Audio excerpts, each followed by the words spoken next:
As you know, the New York City Metropolitan Transportation Authority is about to vote on some pretty drastic transit cuts, and this came up pretty quickly.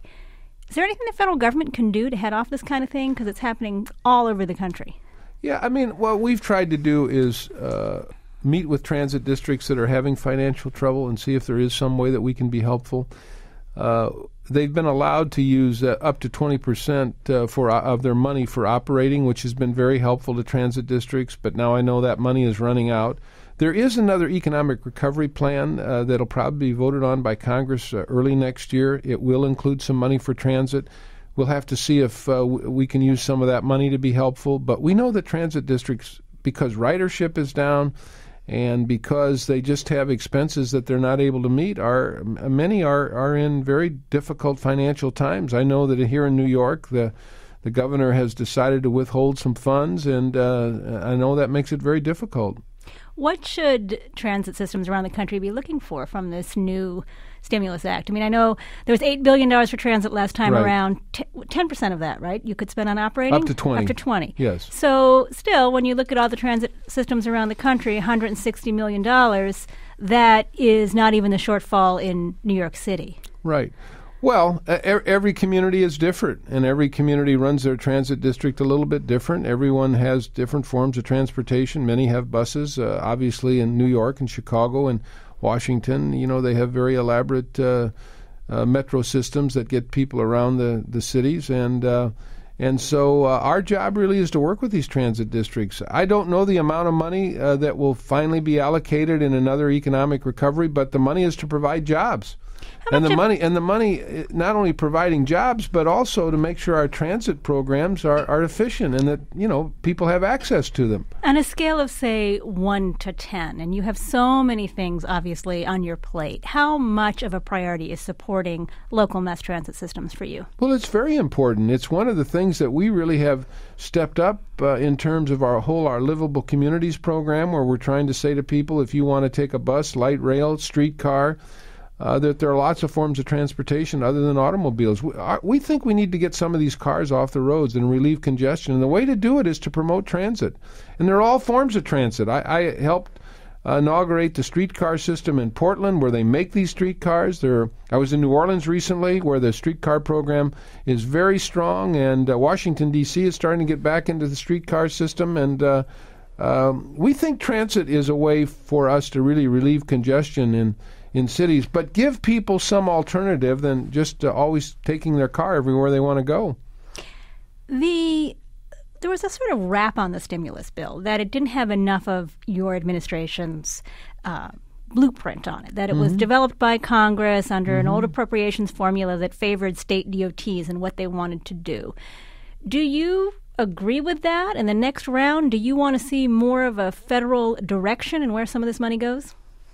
Well, I don't agree with it, because what the president wanted and what all of his economic advisors told him is get the money out the door quickly. We have had relationships with the state DOTs for years. We've had relationships with transit districts all over America for years. And we've had relationships with airports. So when you look at the fact that $28 billion for roads and bridges, the reason we got it out the door so quickly and thousands of people went to work this summer is because of our relationships with state DOTs. The reason that the $8 billion is almost all spent now to transit districts, buying new buses, helping with operation expenses and others, is because of relationship, and that's the reason we got the money out the door quickly. All of the airport money is out the door, $1.1 billion. And again, it's these relationships. Right, the money went out the door, but it was and still... many people went to work. Right, and it was still spent on things like ring roads in Houston that are not consistent with priorities that the president has articulated and you've articulated. The priorities really have to do with putting people to work quickly. And so in terms of a national transportation policy and sort of hitting the reset button on that, which you've said you want to do, should there be more of a federal imprint next time around saying when you get the money out the door, it should go to things that do this, for example, promote mass transit, and not to things like this, which promote development way far out from urban centers? Well, look, we have an obligation, I think, at DOT to take care of our roads. We have a great road system in America. We're not going to ignore it, but we're also listing as one of our top priorities, livable communities and the opportunity for people to really have access to other alternatives other than automobiles.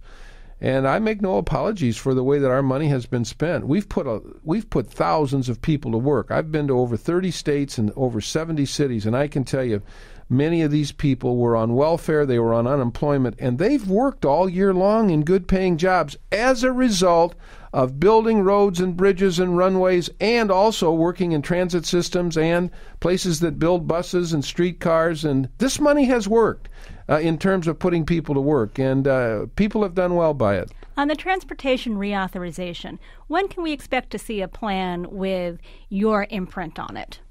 Well, we're going to work with Congress next year on this. We believe it's part of our big responsibility. We know that there's a pent-up demand in Congress for an authorization for a new transportation bill. And it's not that the president doesn't want a robust, comprehensive bill. He believes in transportation.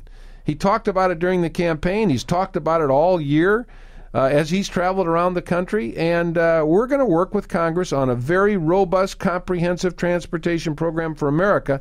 The problem is trying to find the $400 to $500 billion to pay for it over the next 5 years. And we're going to work with Congress on that. And the president's committed to doing that, and so am I. You made a suggestion early on in the administration that there should be a gas tax, and that kind of got walked back by Robert Gibbs. You still thinking about a gas tax? Well, I didn't really say gas tax. I've said all along that the president's against raising gasoline taxes, and we've taken our lumps and our criticism for that. I've never said we're for a gas tax. We're not. The president's not. In a hard economic times, when you have 10% unemployment nationally and well over 20% in other parts of the country, to be telling people you're going to raise gasoline taxes. They can ill afford to buy a gallon of gasoline now. So how do you fund it then?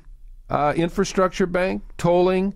I think we need to really think outside the box on some things that where we know we can raise some money and it's more appealing to people. But we need to work with Congress on the way forward to find the money, and we'll do that and have a good bill.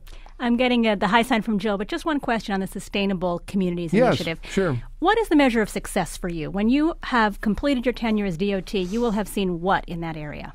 I think you'll see communities where people can walk to work if they want to. They can bike to work. They can get on a streetcar and ride a streetcar. They can live in a community and not own an automobile. They can live in a community and use their automobile very sparingly, only when they want to go long distances. That other forms of transportation will become the way of life for people, because this is what people want. And in doing that, we will clean up the air. We'll take a lot of CO2 out of the air, and we'll give people communities they can live in, they can work in, and use lots of forms of transportation. Any metrics on that? X number of such communities more? Well, you asked me when I walked out the door what I hope to happen, and so that's what I hope for. Thanks very much.